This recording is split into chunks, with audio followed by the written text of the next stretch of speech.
ब्रह्मांड संपूर्ण समय और अंतरिक्ष और उसकी अंतर्वस्तु को कहते हैं। ब्रह्मांड में सभी ग्रह, तारे, गैलेक्सियां, खगोलीय पिंड, गैलेक्सियों के बीच के अंतरिक्ष की अंतर्वस्तु, अपरमाणविक कण और सारा पदार्थ और सारी ऊर्जा सम्मिलित है।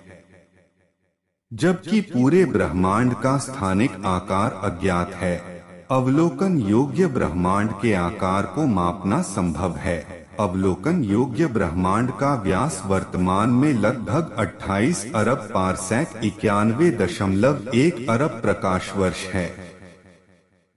पूरे ब्रह्मांड का व्यास अज्ञात है और हो सकता है कि यह अनंत हो।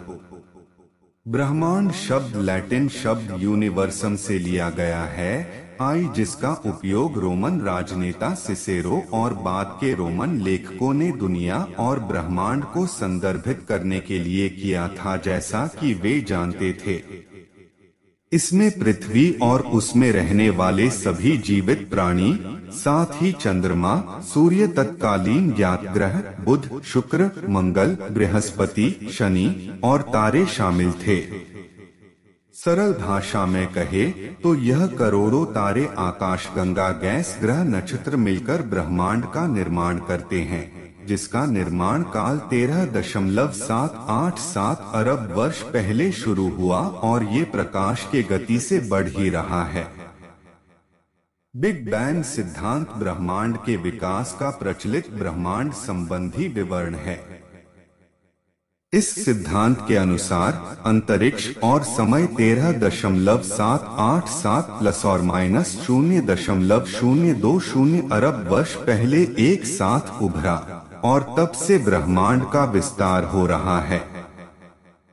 जबकि पूरे ब्रह्मांड का स्थानिक आकार अज्ञात है, अवलोकन योग्य ब्रह्मांड के आकार को मापना संभव है, जो वर्तमान समय में लगभग 93 अरब प्रकाश वर्ष व्यास का है। ब्रह्मांड के सबसे पुराने ब्रह्मांड संबंधी मॉडल प्राचीन यूनानी और भारतीय दार्शनिकों द्वारा विकसित किए गए थे और भूकेंद्रित थे, जो पृथ्वी को केंद्र में रखते थे। सदियों से अधिक सटीक खगोलीय अवलोकनों ने निकोलस कोपरनिकस को सौर मंडल के केंद्र में सूर्य के साथ सूर्य केंद्रित मॉडल विकसित करने के लिए प्रेरित किया। सार्वभौमिक गुरुत्वाकर्षण के नियम को विकसित करने में आइजैक न्यूटन ने कोपरनिकस के काम के साथ साथ जोहान्स केपलर के ग्रहों की गति के नियमों और टाइको ब्राहे द्वारा टिप्पणियों पर बनाया।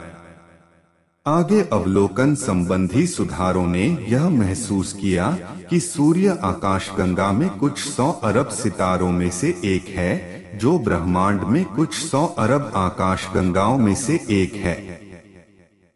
आकाशगंगा के कई तारों में ग्रह होते हैं।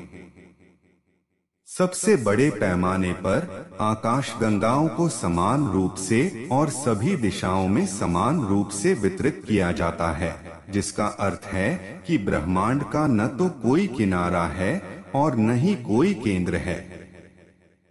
छोटे पैमाने पर आकाशगंगाओं को समूहों और सुपर क्लस्टरों में वितरित किया जाता है, जो अंतरिक्ष में विशाल तंतु और रिक्त स्थान बनाते हैं, जिससे एक विशाल झाग जैसी संरचना का निर्माण होता है।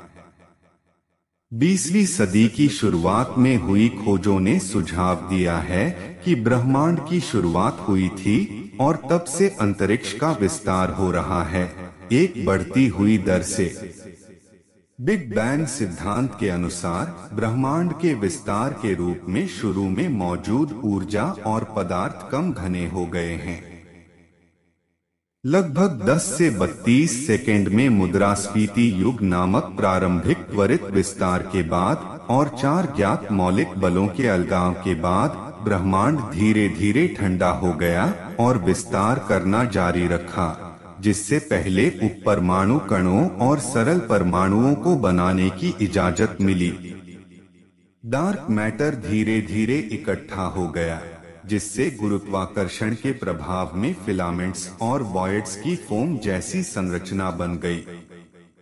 हाइड्रोजन और हीलियम के विशाल बादल धीरे धीरे उन जगहों की ओर खींचे चले गए जहां डार्क मैटर सबसे अधिक सघन था, जिससे पहली आकाशगंगाएं, तारे और आज दिखाई देने वाली हर चीज का निर्माण हुआ।